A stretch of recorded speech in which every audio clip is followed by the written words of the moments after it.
Welcome to Take 3 and Call Me in the Morning, a podcast where three doctors from three different disciplines cut through the noise and bring nuance and practical insight to conversations about health that actually matter in our day-to-day lives. I'm Vahid, a physician, and I'm joined by Pega, a doctor of clinical psychology, and Adam, a doctor of physical therapy. We bring our perspectives together to connect the dots and tackle the questions, trends, and everyday issues that can leave people unsure of what to believe or what to do next. No gimmicks, no fads, just real conversations grounded in evidence, experience, and a dose of common sense. In today's episode, we have the privilege of interviewing Nichole Dandrea-Russert, a registered dietitian nutritionist, vegan wellness blogger, a recipe creator, author, yoga instructor, even chocolatier. In this conversation, she discusses the principles of a whole food plant-based diet. She addresses common concerns about protein, carbohydrates, especially with regards to plant-based eating or plant-forward eating. And she talks about the importance of fiber, the role of supplements in ensuring nutritional adequacy. And she also discusses the need for personalized approach to nutrition and the positive impacts of a plant-based diet on your overall health. I hope you enjoy. All right, folks, welcome back. We are here with Nichole Dandrea-Russert, and she is a whole food plant-based registered dietitian nutritionist. I will get right into it because I'm really excited about today's conversation. So why don't we start with what is whole food plant-based? Let's just define that first. Yep. Great question. I feel like it can be elusive sometimes. There's plant-based kind of slapped on every label right now, and it can be very deceiving. Whole food plant-based, the way that the community describes it when somebody says I'm whole food plant-based, it means they're eating predominantly whole foods, plant-based origin, and there might be some minimally processed foods in there like tofu. Beans are processed when they're cooked. We're not eating raw beans, so that can be considered minimally processed. But a whole food plant-based diet consists of whole plant-based foods like legumes, nuts, seeds, whole grains, fruits, vegetables that are in their whole food form, like an apple, or minimally processed like cooked beans. They tend to avoid all ultra processed foods, and of course animal products are not included in a whole food plant-based diet, like dairy, eggs, meat of any kind, poultry, fish. So those are typically excluded when somebody is saying that they are whole food plant-based. Okay. And I'm not ignoring you, Pega. Hi. Sure. Hi. We are missing Adam today, unfortunately.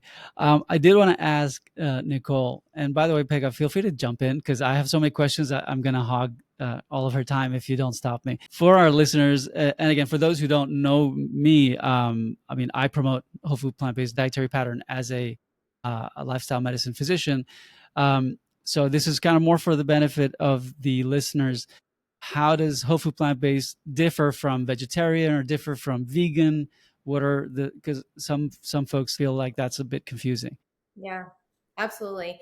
There's not a formal definition for plant-based. As I mentioned, we'll see plant-based, plant-forward, plant-centric, plant predominant, and people can really take that term and make it their own. I think that can be a benefit in some ways because we want people to be plant something as long as they're thinking about plants for health benefits in the planet. But because there's no formal definition, it can get very confusing. Vegan is... Okay, can you hear us, Adam? Yes, I'm so sorry. All right. She's just answering the question of how whole food plant-based differs or is distinguished with vegetarian, vegan, and all that. Sorry, Uncle, go ahead. Hi, Nichole. Nice to meet you. Pleasure here. Good to meet you too. Yes. So plant-based, not a formal definition. Whole food plant-based, as I mentioned, like the community generally consumes whole foods, avoids animal products or minimally processed foods as well. Plant-based can take on many identities, and people can call themselves plant-forward if they eat a plant-based dinner at night and the rest of the day might include some animal products, or they might just be very conscious of adding plant-based foods to their plate and say, I'm plant forward. Again, whatever way they want to identify, I think it's great. If you're conscious about eating more plants and you're aware of their benefits, call yourself that. But it does get confusing. And even plant-based products on the shelves, it can get very confusing. It'll say I see foods say, made with plant-based ingredients, and a vegan may pick it up thinking this is vegan, and you look at the back of the label and it has eggs in it. That's not vegan. So vegan is any or omitting all animal products. So dairy, eggs, obviously meat and poultry and fish. Most vegans also avoid honey. So vegan is more like a lifestyle, and animal products are avoided not only on people's plates, individuals' plates, but also maybe in their closet and in their clothing. And it's an ethical decision.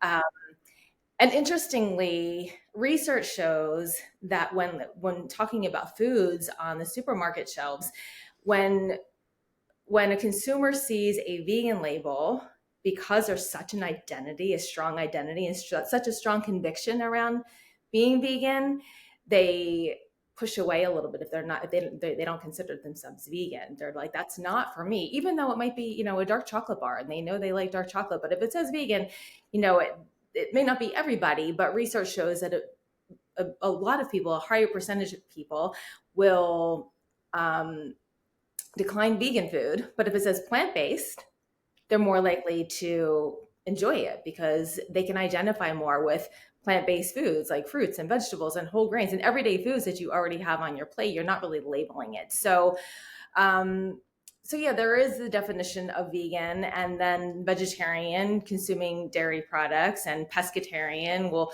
consume some fish. And again, they might be very plant forward and they're adding a lot of plant-based foods to their plate, but they may also consume fish. So yeah, I mean, ultimately, I think labels aside, I think it's important to define these if you want to define it, but not even, you mentioned plant-based dietary pattern. And I think that's a really important kind of way to look at it, and a helpful way to look at it. If you're eating a pattern that includes a lot of plant-based foods on your plate, that feels more inclusive for everybody.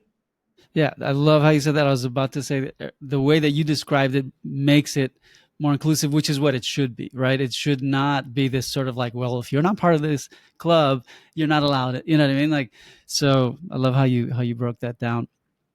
Maybe that's where the vegan piece is like too, like all or nothing for people. And so they say, well, since I'm not vegan, then this isn't for me. I don't know how. I'm just trying to make sense of the psyche of a person who says chocolate bar, if it says vegan on it, I'm out. Yeah, Peg, I have an interesting story around that. And I brought up chocolate just because it's kind of fresh in my mind. I used to have a chocolate company, and it's very familiar to me. So in my own experience, I had this chocolate company. I would demonstrate, like do a chocolate demo. You see in a grocery store. We were in Whole Foods in the Southeast. So to sell the chocolate, you go and demo it and have people taste it. And I would do the demo and I would say, I started off doing demos this way. I have some vegan chocolate. Would you like to try it? And, me kind of being, I'm personally vegan and was excited to announce, I've got vegan chocolate and here. And I can't tell you how many people declined chocolate with blueberries or chocolate with walnut butter or something like just pure chocolate with really good tasting ingredients that are probably familiar to them. But because I was saying, I've got vegan chocolate, people would stop and they'd be very nice about it and say, well, I'm not vegan, but I know one person who is, or I have a friend who might want to try it. I'm like, well, you don't really have to be vegan to eat it. So I remember this is years ago, and my husband and I were just newly dating at that time, and he is an open book. And he was like, you need to stop saying vegan. Just stop. You're going to sell it. It's great tasting chocolate. Just stop saying vegan. And I did. I changed the whole dialogue. And I said, do you want to try some healthy dark chocolate that's made with blueberries and pumpkin seeds and some? And people were all about it. And nobody said no to that. So it was just an interesting case in point to the research that I witnessed. I was like, okay, yeah, there is that identity. Like, okay, is kind of implying you can try this if you're vegan, or you have to be, and you don't have to be. And those who are vegan, yes, they're proud to be vegan, and that lifestyle is very important to them. And yes, call yourself vegan. But I think a way to, me personally, just by that experience and other experiences and conversations I've had with family members who aren't vegan, just bringing people on board through whole plant-based foods. One other quick example I can give is my dad, who I'm Italian American, and my Italian family it's a very meat-centric plate: sausage and peppers and pepperoni on, there's so much meat. And especially for somebody like my family, like the generation who's right from Italy, and used to eat, just used to eating in a cultural way. And my dad was like noticing heartburn, your typical things with a very high meat diet, heartburn and other things. So I was like, he's like, I'm never going to go, being a dietitian, I'm never going to go vegan, or I'm never going to go plant-based. And I'm like, not asking, was trying to figure out how that conversation could go just to get him to eat more healthy foods. And he loves sweet potatoes.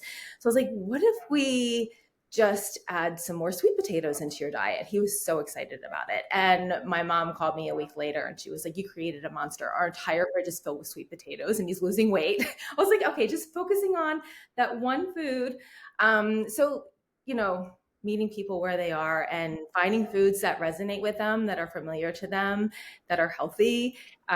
We can incorporate those into the conversation. Can you tell me a little bit more about your intake style or strategy when you're working with clients or patients, and kind of what you're looking for, how you educate them on what it is you do, and maybe some of the goals or deliverables that you would want to share with them?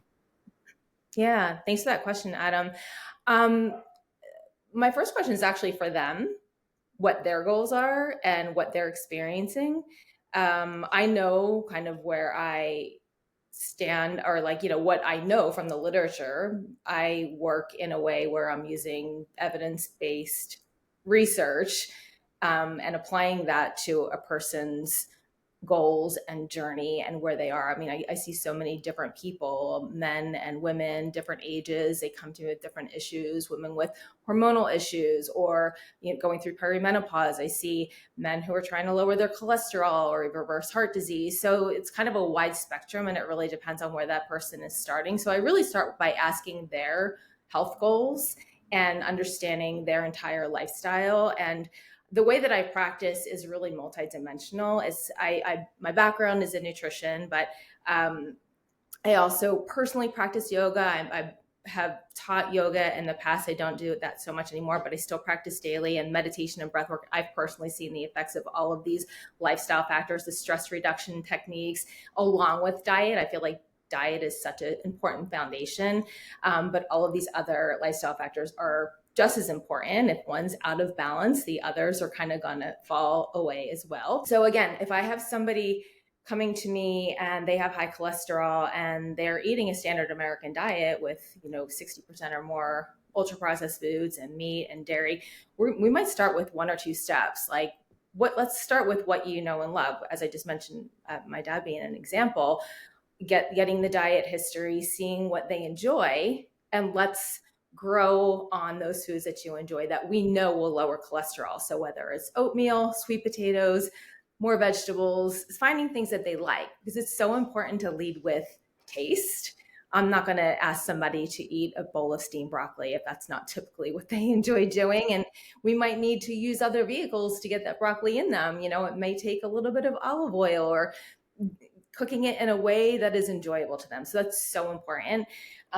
There are others that come to me that are fully plant-based and they might not have the energy, or they don't feel like they're getting enough protein, which we'll probably talk about, comes up in every conversation when we're talking about plant-based. But protein, especially for those that are going from eating meat. I did the same thing myself when I went all plant-based, when I was so used to eating meat and dairy and I decided to go all plant-based.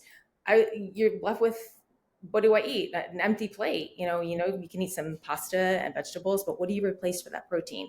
So I see folks that are struggling with that a little bit, and you absolutely can meet all your protein needs with the plant-based diet plus more, but it's just knowing how to work them into the plate and prepare them in a delicious way. So it just varies. To answer your long answer to your question, Adam, it varies. I apologize for throwing out such a vague question, but there's a lot of interest I have in terms of how you just manage patients or clients, and what you think are some valuable first steps, whether you're looking at creating a behavior or lifestyle change. Like, I get what you're saying in terms of trying to meet them at their level that they're at and work with them. But do you have any clinical pearls or tools in your toolbox that you could suggest to maybe somebody like me, a physical therapist who I'm not a nutrition expert by any means, but I, can identify some sort of deficiencies, and to start opening up that conversation with a patient or client of, hey, maybe this would be something that you might want to look into, or maybe, hey, I have this person, Nichole, maybe you should speak with her. How do you recommend somebody like myself opens up that conversation with the patient? I see what you're saying. Yeah, I think, again, going back to your patient's goals, because everybody has a reason why they're wanting to be more healthy. Maybe they're not getting enough sleep. Maybe they need more energy. Maybe they want to lose weight. Maybe, there's so many reasons. Maybe it's for their mental health. I honestly, I don't want to sound biased, but I'm like, I feel like plants can fit into all of those situations. Like, plants can help. So insert plants, and in some way, shape, or fashion, it doesn't have to be, you have to go vegan, but like approaching your clients in a way that feels approachable. And I really do try to make things very approachable and easy and familiar to people, and making kind of small tweaks. So again, insert their goal and say, there is a plant-based dietitian who works with you on your own personal goals and adding more plant-based foods to your plate, because we know that 95+% of people are not getting enough dietary fiber in their diet. And just by adding some plants, like most people, I say, don't even change anything right now. Let's just start adding some things. So changing that mindset of from restriction to abundance. Like, don't change, and because change is hard, and a lot of us have attachments to what we eat. So encouraging people by, this is not a restrictive diet. It's not a diet at all.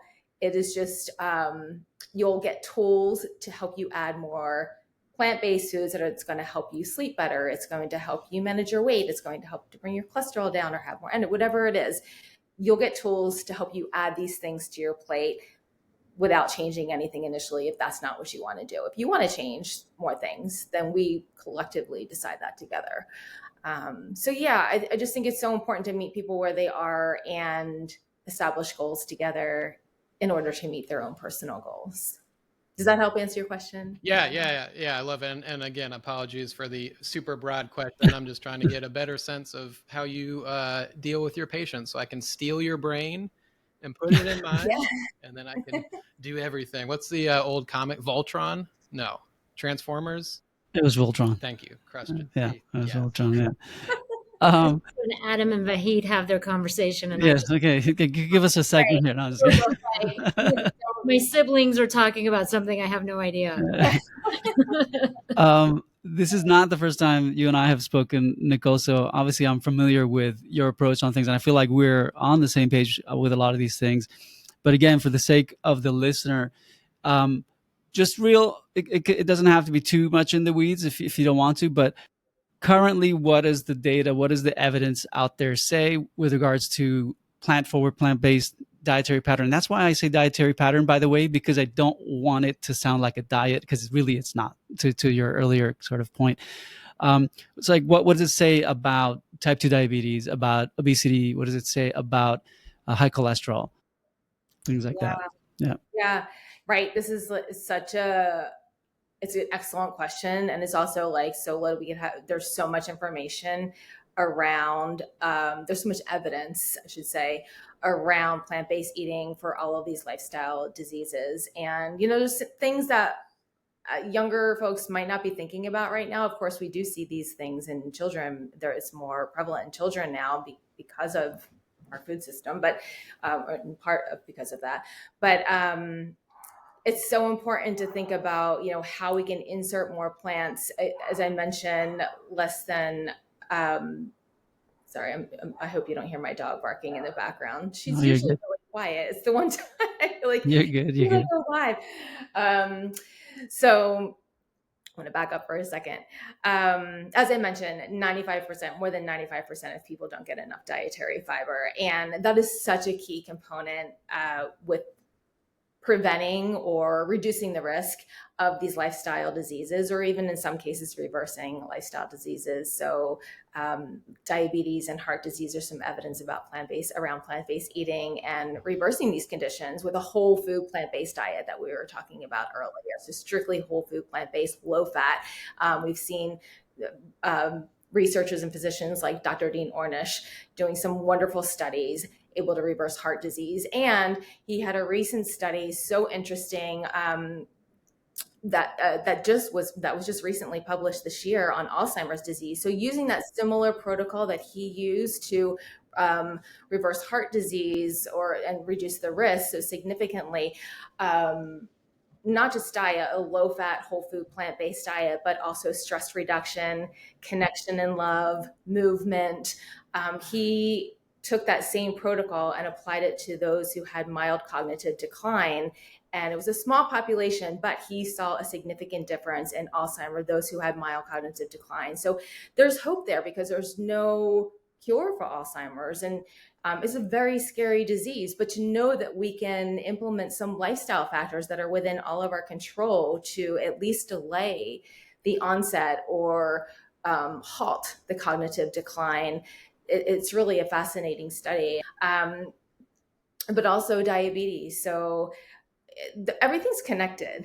Once you start adding more plant-based foods to your plate, I mentioned fiber, it fills you up and you end up eating less calories, and fiber keeps you full and it fills you up more quickly. So with that, you kind of naturally lose weight. I feel like people come to me for other reasons and they're like, that wasn't my main goal. But if that's your goal, not everybody wants to manage their weight. And some people actually have the opposite problem going on a plant-based diet, is that they don't want to lose weight and they end up losing it. So we talk about putting on high calorie plant-based foods to prevent weight loss. But because of the fiber content, weight management can be a very big part of that lifestyle factor. And we know that obesity and excess weight can play a big part in insulin resistance, which leads to diabetes and is connected to heart disease and Alzheimer's disease and inflammation in general.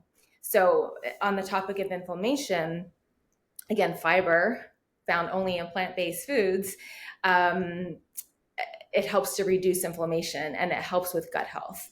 And so much starts in our gut. So much of these inflammatory diseases, heart disease, diabetes, cancer, they start in the gut. So by eating sufficient amount of enough fiber, you're helping to foster a healthy gut, which can reduce inflammation in the gut and systemically, which can long-term help to reduce the risk of some of these diseases. So in addition to fiber, those beautiful colors, there are many things in plants, and there are many mechanisms in which it works, but in addition to the fiber, on like a broad scale, we have phytonutrients or plant nutrients, the beautiful colors that plants are giving off or from these phytochemicals, these phytonutrients that plants create in response to the environment. So it's their defense mechanism. When there's bad weather, when there's insects, the more they're exposed to, the more phytonutrients they're creating. And when we eat these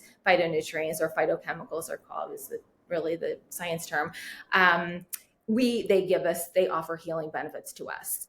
And that's another way in which inflammation is reduced. And some phytochemicals actually feed healthy gut bacteria. So they act almost like a prebiotic, like a fiber would, and it helps to foster healthy bacteria, help them flourish in our gut. So there are different mechanisms in which plant-based eating works, but the underlying thing is inflammation.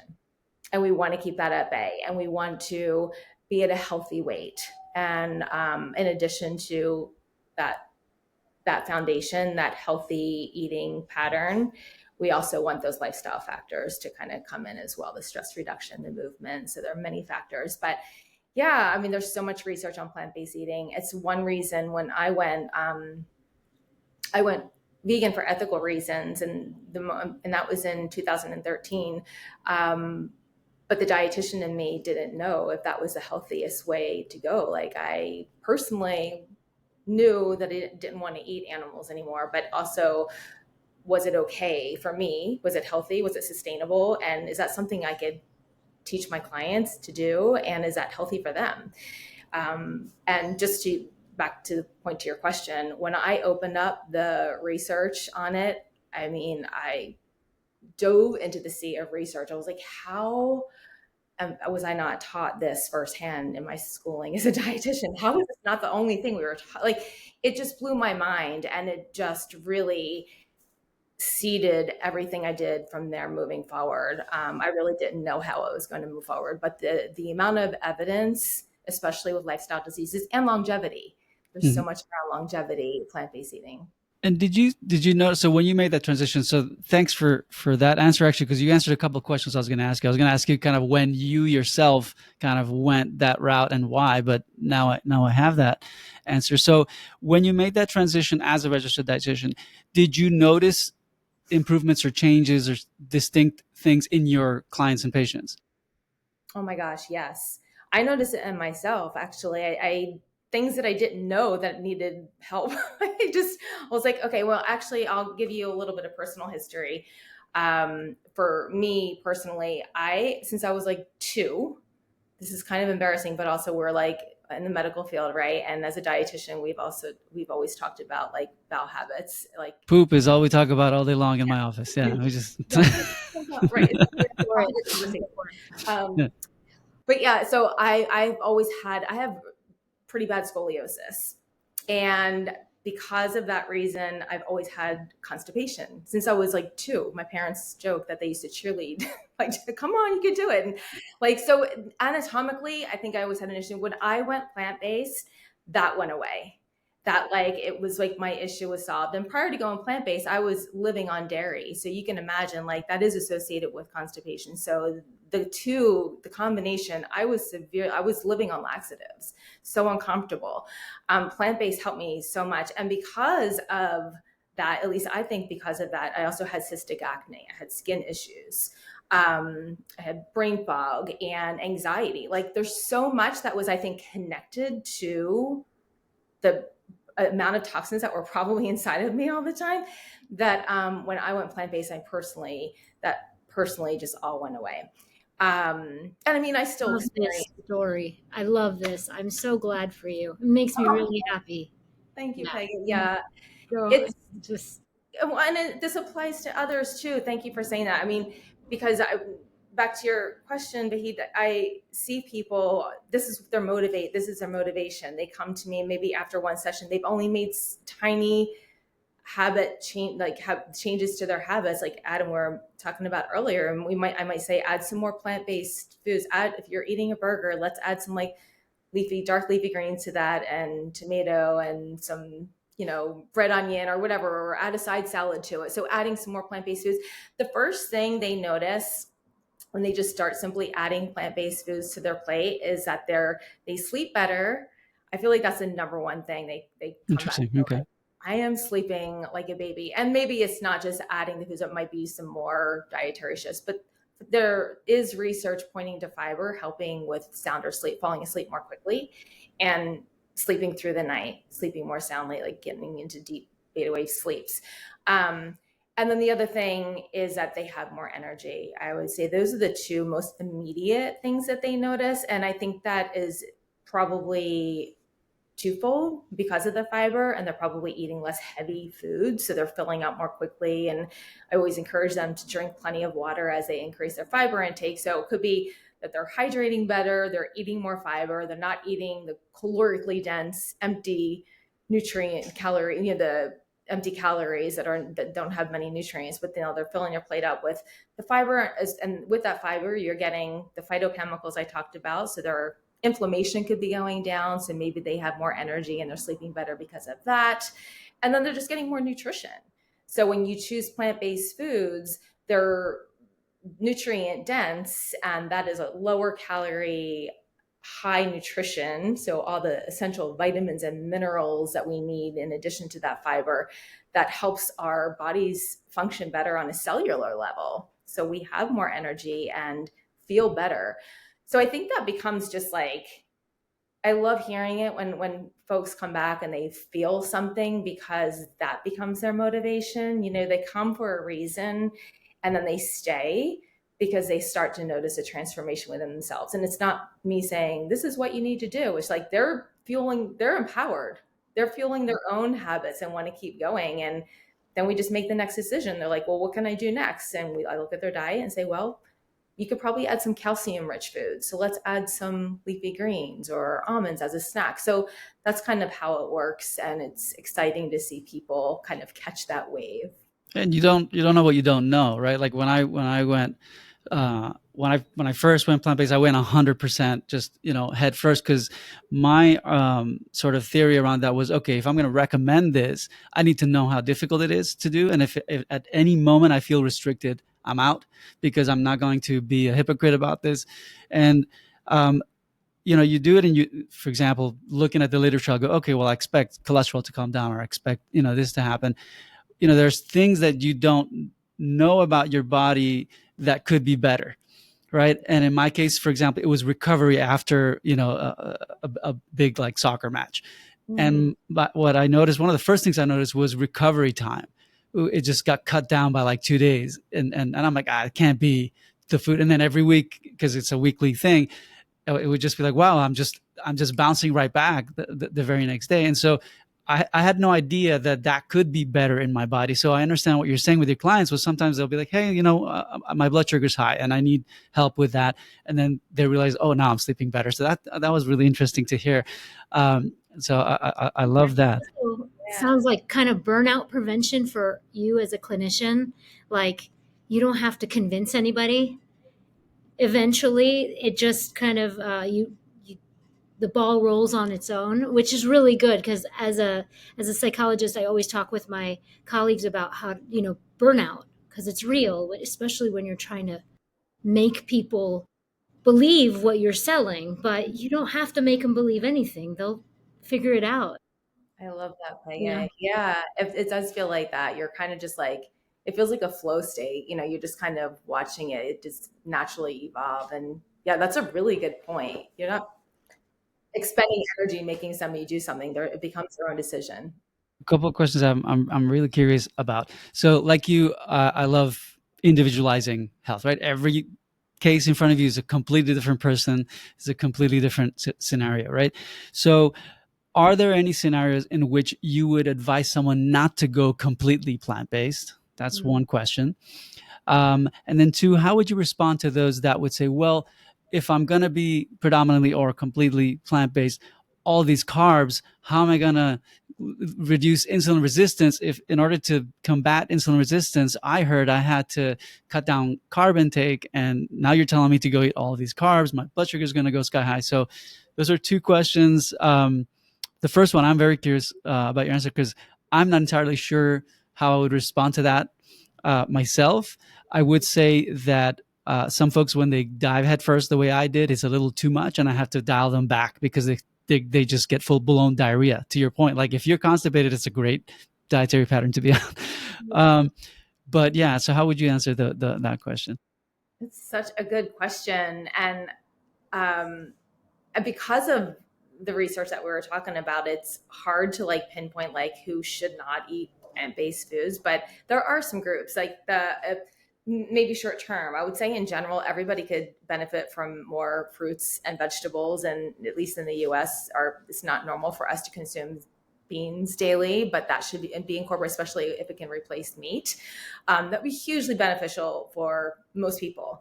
That said, there are folks who the first thing I think of are like the gastrointestinal issues. So somebody who is in a flare up with Crohn's disease, saying you need to eat a variety of plant-based foods, if that's not typically in their diet, is probably going to send them to a terrible state.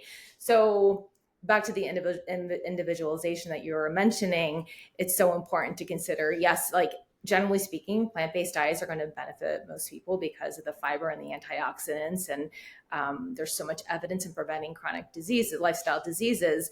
But looking at that specific state and time and what is going on with that person. So again, like the Crohn's disease, somebody who's experiencing SIBO, we know the low FODMAP diet can be very beneficial in the healing process, and they may go on antibiotics, and it's usually like a 6-week window, and it's very much encouraged to, as you know, to work with a healthcare professional when you're eliminating so many foods. So somebody who's not familiar is listening, like a low FODMAP diet is, they tend to be high fiber foods. So they're like onions and the allium group, like onions and garlic, a lot of our everyday foods, some beans, and could be some fruits and vegetables. Like there's so many plant-based foods that are eliminated while you're letting your body heal from SIBO, but it's a short window.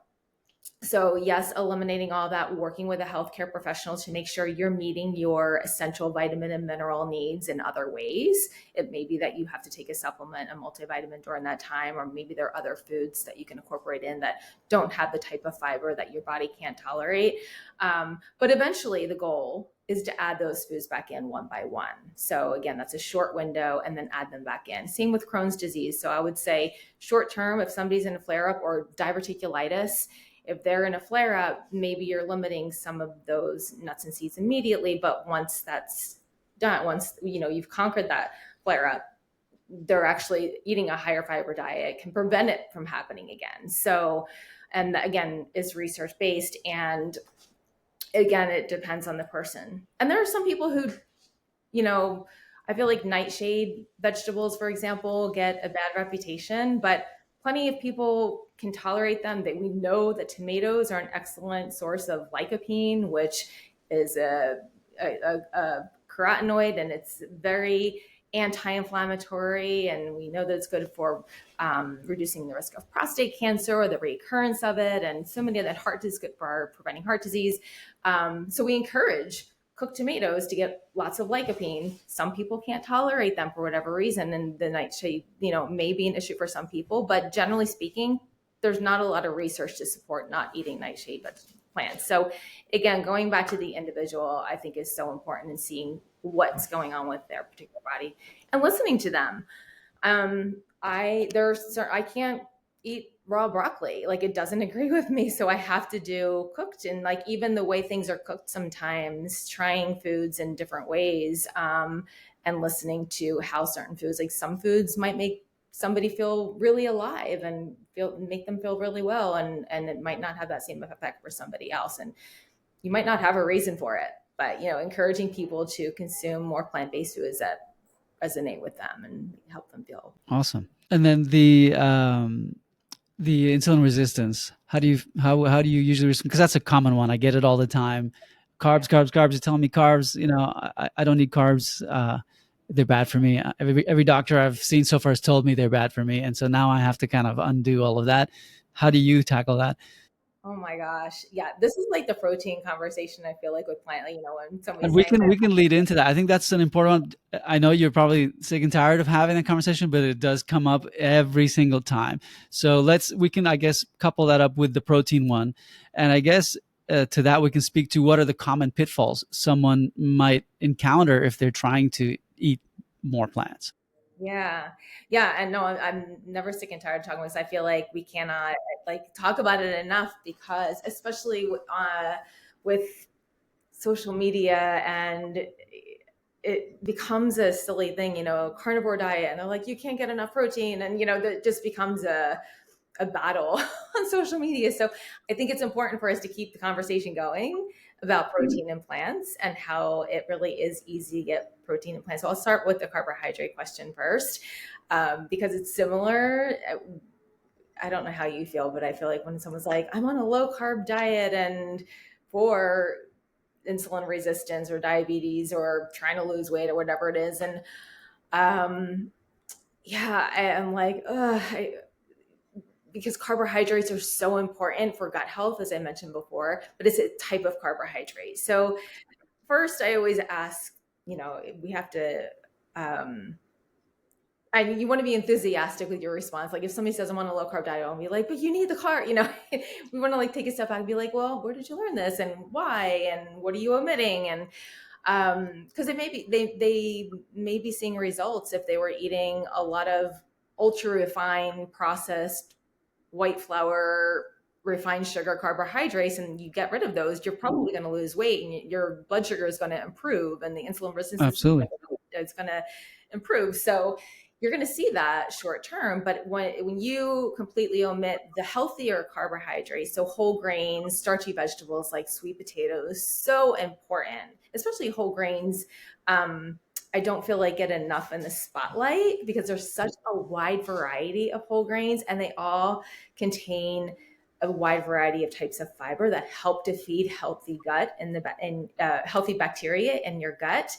And there's research showing that when you completely remove whole grains, you're also not feeding that healthy bacteria in their gut, and they start to fizzle out. You're removing whole food groups like that, you're going to experience the detrimental effects in your gut health. And you're also going to be missing key nutrients. So they can be an excellent source of iron.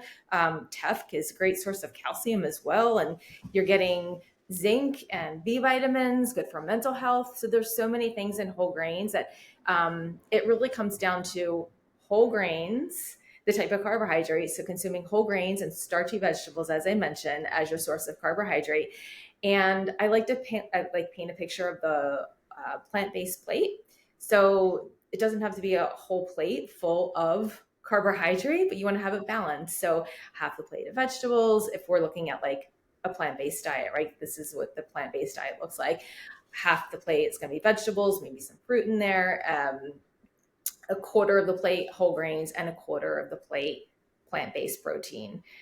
So beans, that's going to have some carbohydrate, of course, but legumes, like beans and lentils and peas and tofu or tempeh, adding some healthy fats, nuts and seeds in there that also have protein. But yeah, it's carbohydrate still. And I think it's just because where people are starting, if they're eating pizza and again, the ultra processed foods and they remove those, they see the instant results, and you will. But start to slowly incorporate some of those whole grain healthy carbohydrates back, because that's where you're going to see those gut health benefits and the decreased inflammation long term. I mean, we see gut health benefits within 24 hours once we start adding some foods. Those healthy bacteria start to flourish again. So it's so important. Variety is key. The variety. Yeah. Do you want to start the protein conversation? Do you have anything to add to the carbohydrate? I was going to say with the carbs, like I really like to define what I even mean by carbohydrate, right? And because I feel like that's where a lot of the disconnect is sometimes. Because when my patients think of carbs, they're thinking, sliced white bread, just like highly processed refined flour products, that type of stuff. Mm-hmm. They're not thinking of fruits and vegetables necessarily as carbs, or that there's carbs in legumes, and I think that's a good place to start for me, at least in my experience. That's been really helpful, because then we're redefining what that even means before we're getting into the conversation about what we need. And then I love to remind them that your brain, the number one energy source for your body needs glucose, right? And so that's something we discuss as well. So I think it's worth talking about protein. So I guess specifically, if you can address, if all I'm eating is plant-based protein, am I not going to be deficient in some of these amino acids? I heard that plant-based protein has less of certain amino acids, or at least the essential ones, or if you even want to go into what the essential ones sort of means. And feel free to take that conversation wherever you want to take it. Yeah. Yeah. Well, and thanks for adding your thoughts and experience with the carbohydrate conversation too. I think that's a great place to start, and appreciate you mentioning that. Just going back to basics, defining what is a carbohydrate is so important. So thanks for sharing that. Yeah. So protein is I feel like we can just have a whole conversation on this, but so just to bust this myth, all plants have protein. And all of the essential amino acids are in all of plant-based foods. That said, some might be lower in some plant-based foods. So it's important to. There used to be a time where, at least when I was going to school as a dietitian, like way a long time ago in the 90s,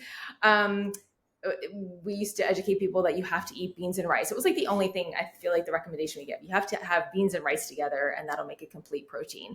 That is not the case, and there's no complementing. The biggest thing to consider is just the variety of plant-based foods. So I personally in my practice encourage people to think about a plant-based protein, especially if they're new to plant-based eating. Know your protein rich plant-based foods and try to incorporate them at each meal, because I do find when and I did this myself when I went completely plant-based. I was eating pasta every night. I didn't know what to make. And my husband by the fourth or fifth night was like, if you don't make something other than pasta, I'm definitely not doing this for more than a week. So I had to learn, well, how do I make a balanced meal with plant-based foods so it's satisfying and I'm not starving 2 hours later? And I do hear this a lot from patients, like, I'm still hungry, I don't have the energy. So I do encourage people to think about your protein-rich foods, like the legumes, the beans, and the and lentils, and the peas, and the soy, the tofu we mentioned, and adding some nuts and seeds, and even some whole grains like quinoa and amaranth and buckwheat are excellent sources of protein and complete sources of protein, meaning they have all of the adequate amounts of essential amino acids. Same with soy foods, adequate amounts, like, on par with meat, essential amino acids. So yeah, just thinking about what you can add there. If you are doing pasta, adding a bean to the pasta, doing a legume pasta, that's going to provide you with protein, or adding some crumbled tofu to make, like, a bolognese. So you can add some of these plant-based foods in the same way you would add the traditional foods. Like, think about the same flavors and spices that you usually add in your food, and add them, but the plant-based version. The variety is key with getting enough protein. Your body maintains an amino acid pool and can assemble those individual amino acids together when it's needed. You just need to provide the variety of foods and adequate calories. So, someone who is not consuming enough calories, we see so much in intermittent fasting right now, or time restricted eating, and some people are eating one meal a day. And I do worry, like, are you getting enough, not just protein, but nutrition in general in that one meal? It's so important what you're eating in that one meal, or if it's 2 meals, or just within a restricted window. So important what you eat. So again, consuming, if we're just talking about protein-rich plant-based foods, and a variety of plant-based foods, because that's going to give you all of the amino acids. So we're like, beans might be low in one amino acid, the grain might have that, vice versa. So that's where that came from. But yeah, and typically when you start to understand how to make a delicious plant-based plate, and cook with more plant-based foods, and use beans as a substitute for meat, or tofu as a substitute, or tempeh, you just naturally start to consume even more protein than what you even need. And so often, unless it's like an endurance or strength training athlete, they may have higher protein needs. I typically see people like over consuming once they start creating well-balanced meals, but it's just kind of getting to that first step. So a quick question. So looking at the data, and I listened to a really good talk from Dr. Gardner back in one of these conferences, who really put it nicely in a way that my brain could understand it, was essentially, if we're getting enough quantity, it doesn't matter the ratio of the amino acids, because you're getting enough quantity. It's going to fill in all those gaps anyway. So the question I wanted to ask you is, for an average person that's somewhat active, right? Maybe they're hitting their local gym a couple of times a week. They go for walks daily. They're not by any stretch of the imagination an elite athlete or anything like that. Let's say this is someone that's middle-aged, so not elderly, not a child, not a pregnant or breastfeeding woman. What is the grams per kilogram of protein that you recommend? Because we know the recommended dietary sort of is 0.8 grams per kilogram. I'm curious as to what you recommend for someone trying to just optimize the protein intake. regardless of the source. Let's say it's it's omnivorous or even plant-based. What's the quantity that you want them to have? So it does change by the source, at least for what we know. Most of the research for that 0.8 grams per kilogram is going to be the omnivorous diet. Those who are eating plants, it's not based on solely plant-based eaters. So someone who's just trying to maintain their protein status, middle age, and they're doing 3 days a week, walking, physical activity, going to the gym maybe, but not endurance or strength athlete. I mean, I might even go up to a gram of protein per kilo. I think 0.8 grams per kilogram is a little bit low, not considering all the lifestyle factors. So going up to 0.8 to 1 to 1.2, I think is a safe range, but like to 1. But when I'm talking to plant-based eaters, those who are exclusively plant-based, even those who are starting to increase more plant-based foods, I tend to go a little higher because the fiber in the plant-based foods we know fiber is an excellent thing and we need it for gut health, and gut health is like the source of so much. It could be anti-inflammatory or inflammatory, so we need to like really tend to our gut health, so we need fiber to do that. That said, fiber does hold on to some of that protein and decreases the absorption of it. So that's where those who are trying to argue against plant-based protein, there could be an argument there, but it's not that you shouldn't eat the plants. It's just that you should have a little bit more. Because you're getting all the antioxidants in the plants, you're getting all the fiber. So I suggest for plant-based eaters, they go to like 1 gram of protein per kilo, or add like 10 to 20 grams per day. So it might be a couple tablespoons of hemp seeds, or an extra ounce of tofu, or an extra couple tablespoons of beans. Like it all adds up if you add a little bit more to your meals.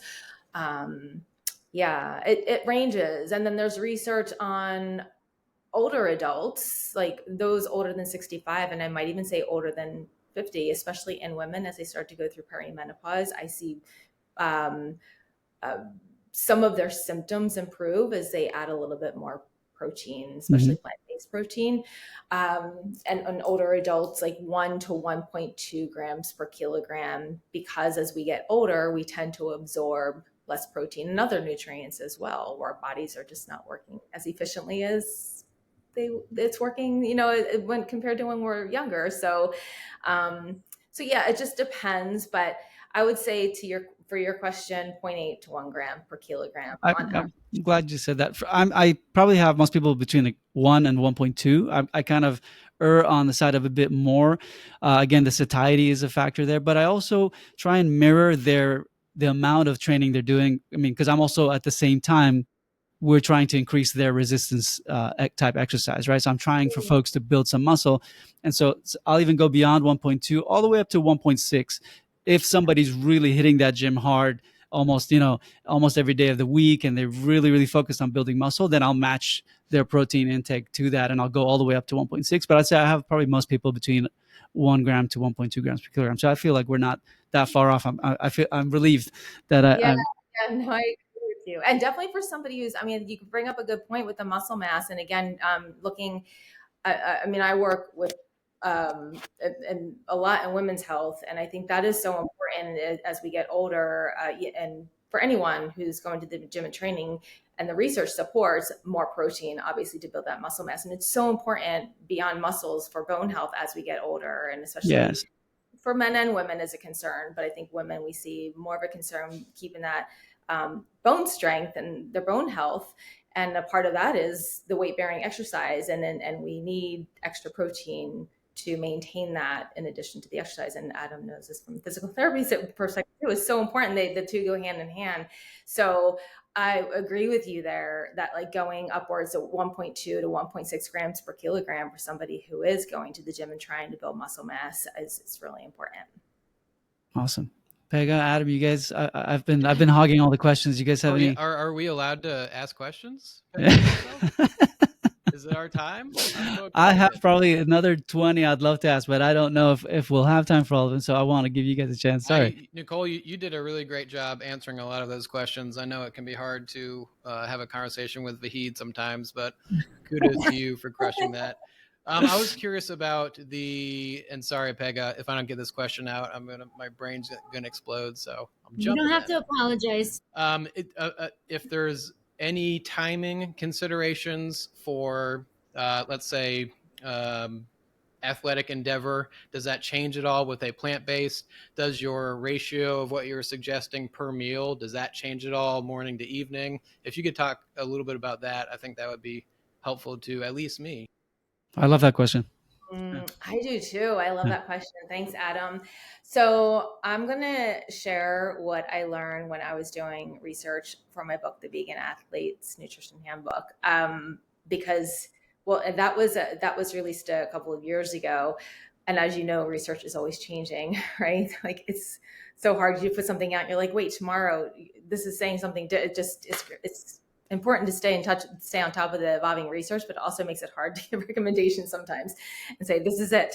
So what I learned when I was writing the book is that the meal timing is very important, and to spread protein out to optimize absorption is really important. So, after your training, consuming a meal with carbohydrate and protein, and then having protein throughout every single meal. So timing, so like 20 to 35 grams of protein per meal, having some protein with your snacks and spreading it out helps with absorption and to see results of those muscle gain results. And even with like adaptation and recovery, that is what we have said for a long time. And a lot of research points to that. I have no grounds to speak to this, but there's a sports dietitian, I shouldn't say her name because I don't want to like call her out because I haven't read the research, but just the other day I was reading a new recommendation. She went to I think it was the American Sports Medicine Conference, and she said something about, and again, I shouldn't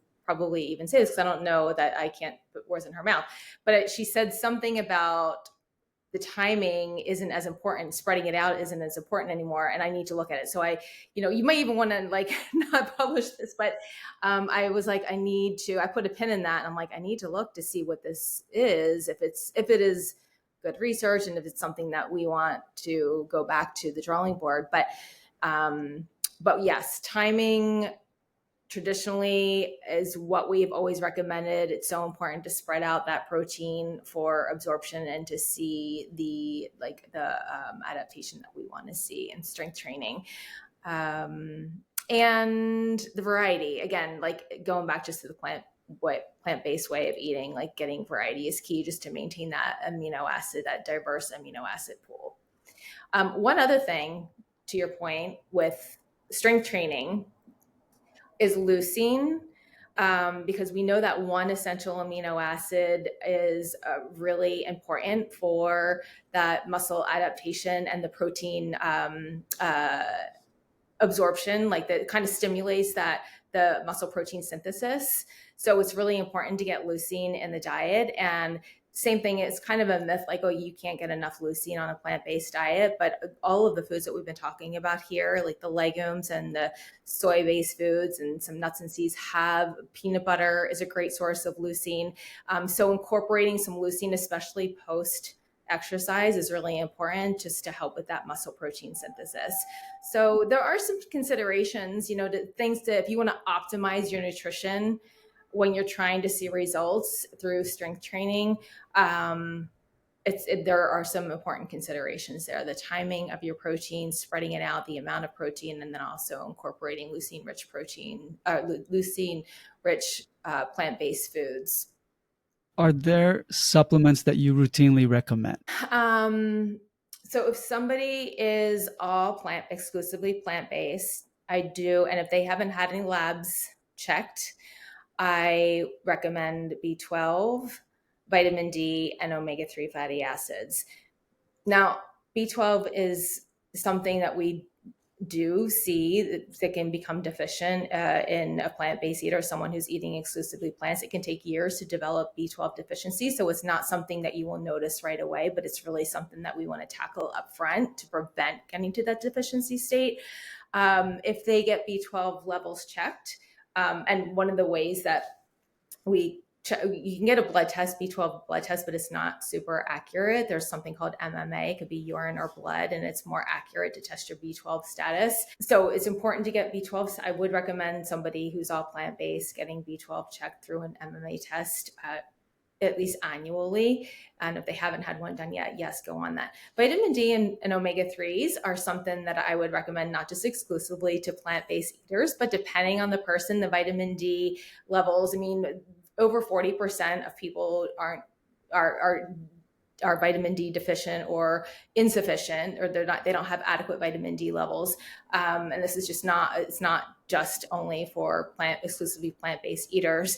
But depending on where you live, depending on the time of year, sometimes we'll just do vitamin D during the winter time, because that's when they're not getting enough sun exposure. But that's really the ideal way to get vitamin D, is through sun exposure. But all of our skin, everyone's skin tone is different, and the way that we synthesize vitamin D can be different. So there's so many factors that go into that. So again, and that's an easy test to get done annually, but I do see a lot of people are needing vitamin D. And it's also difficult to get plant-based foods unless you're consuming like fortified plant-based milk. Mushrooms can make vitamin D, which is a really interesting thing about mushrooms. It's like the same process we make vitamin D, but it's a different form. It's not as absorbable as like in something that we get from the sun. So, and then omega-3s, more than 80% of the population is not getting enough omega-3s.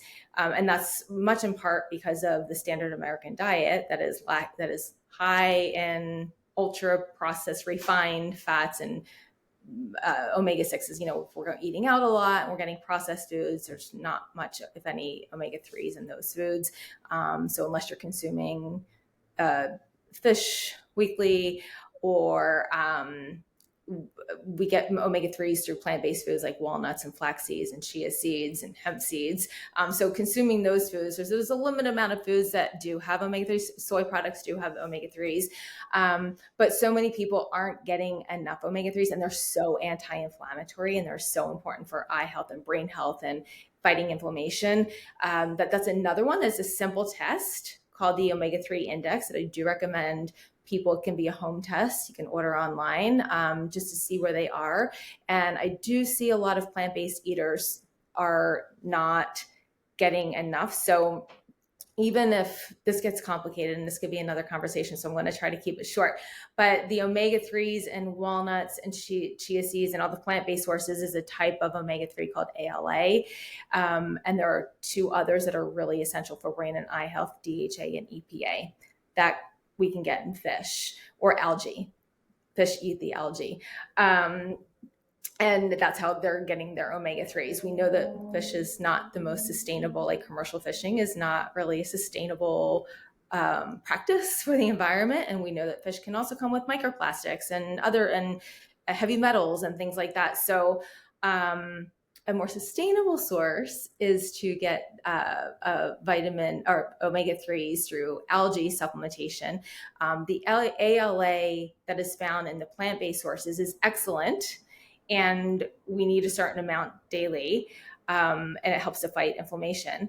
But the conversion, and it can be converted to the very important DHA and EPA, but the conversion is very low. So we can't depend on those plant-based sources solely for the DHA and EPA unless we get a blood test showing that our levels. Some people can convert just fine, and most people can't.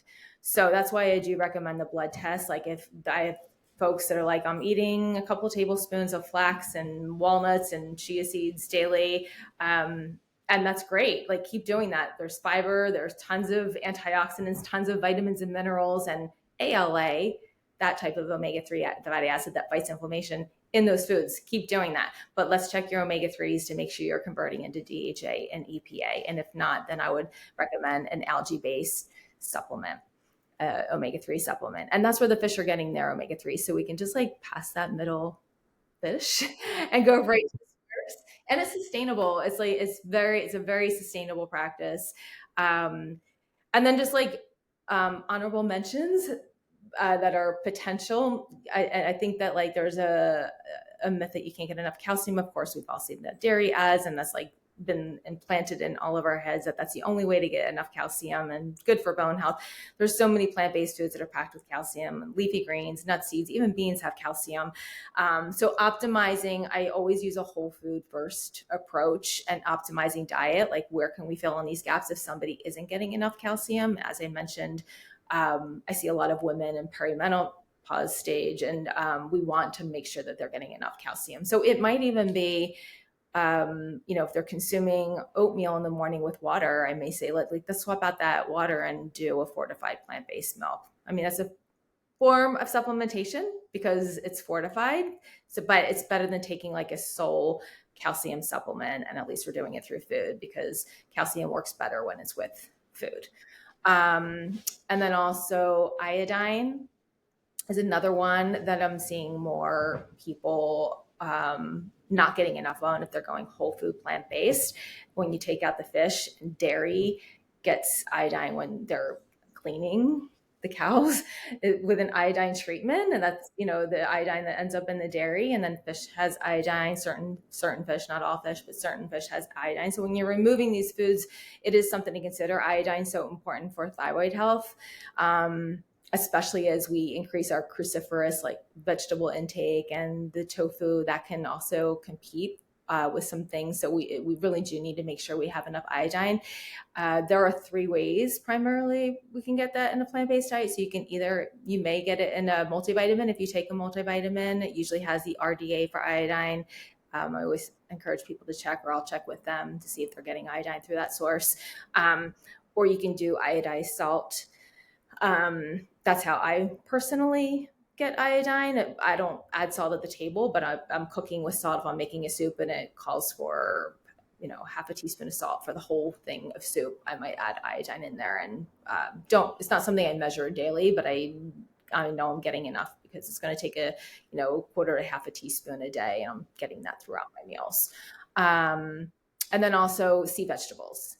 So some people choose to add like nori sheets, or they'll do a seasoning. They'll make their own seasoning with like crumbled sea vegetables and other seasonings, and they'll add that to their grain bowls or stir fries or avocado toast. So you can add it. The only issue with that is that like you don't know the amount you're getting all the time. So it's just like less of a controlled amount. So we can probably have another conversation on supplements. I was gonna say, there's definitely got to be at least a part 2, maybe a part 3 or 4. I know I've got a gazillion more questions, which I want to be respectful of everyone's time. I know everyone's got places to be. But yeah, if you're open to coming back and joining us in the future, I'd love to get into more of the omega-3 conversation, maybe versus omega-6, like what's the right ratio and all kinds of questions. And then I'd really love to hear about where, your work with food intersects with the environment, because I think that's an important conversation to have as well. Before we end today, if Peg or Adam had a question you wanted to get in under the buzzer, but I didn't want to let you leave without plugging your books, because I know you won't do it for yourself. And thank you for these. For those of you who want to learn more, Nichole's actually, where's my camera? There it is. So that's probably inverse. So it's Powered by Plants. All right. And it's Ocean Robbins and Nichole Dandrea-Russert. And then you also have these 2 wonderful ones. One of them is called The Fiber Effect. All right, looks like that. And the other one's the Vegan Athlete's Nutrition Handbook. So maybe, Adam, that could be one that you could take a peek at next time you're in my office, or just order it. And then if someone wanted to find you, what would be the best way to learn more about you and the work that you do? Well, thanks for sharing those books. I always say the Fiber Effects is it's like the Cliff Notes to fiber. It was like the first one I put out. Just if you want a simple book to like cheerlead you on to eat more fiber, that's the book. But it's like short Awesome. and sweet. And thanks, Fahid. And Thank you. I'll send you a vegan athlete book. Yeah. So purelyplanted.com is my website, and I publish articles weekly around plant-based eating, as well as you mentioned, talking about the planet is one of my favorite topics, but also eco-living. So everything from plant-based recipes to plant-based nutrition, which we've talked about here today, to how to create a non-toxic kitchen through healthy cookware, and just chemicals in your environment. Like, it's really, as I mentioned earlier, I really take a holistic approach, and I love sharing information on just how to kind of lift up other people and just in plant seeds for them to consider what's in their environment, what are they putting into their bodies. And so we talk about all aspects on the website. I'm also developing some courses right now. I know we talked about this before, but like some mind body courses through healthy habits, morning habits, sleep habits, just how to create healthy habits. And I'm creating a follow-up program to that on how to create healthy eating habits for a better sleep, for an energized morning. So that'll be out soon too. And and then on Instagram, it's weird. But I got hacked. So it's purely double underscore planted. I can never take purely planted again. I'll add it in the show notes. I'll make sure that your website is there, and I'll add the handle for Instagram as well. Thank you. I appreciate it. And I really appreciate y'all's time today. Thank you so much. It's been really a pleasure speaking with you all, and I look forward to the next time. Thank you so much. So many takeaways, especially as a woman in her 40s. So just sign me up all over the place. I'm very excited to keep learning from you. Thank you for being here. My brain is full. My stomach is empty. So appreciate your time. Oh, thanks, Adam. Thank you again, Nichole. It was very insightful. Yeah, thank you. Thank you all. I appreciate your time. Thanks. Thanks for spending some time with us today on Take 3 and Call Me in the Morning. We hope today's conversation gave you something to think about. If you enjoyed the episode, consider subscribing, leaving a review, or just sharing it with someone who you think would appreciate it. If you want to learn more about us and our individual practices, you can check out Pega's practice on her website, livingfullytherapy.com. If you're interested in Adam's physical therapy practice, you can learn more about his practice on his website, equalizerhealth.com. And if you want to know more about my practice, you can go ahead and check us out at healthyconditions.com. Just a quick reminder before we go, remember this podcast is for informational purposes only, not intended as medical advice. So please talk to your healthcare provider about what's right for you. Until next time, and don't forget, be kind to yourself.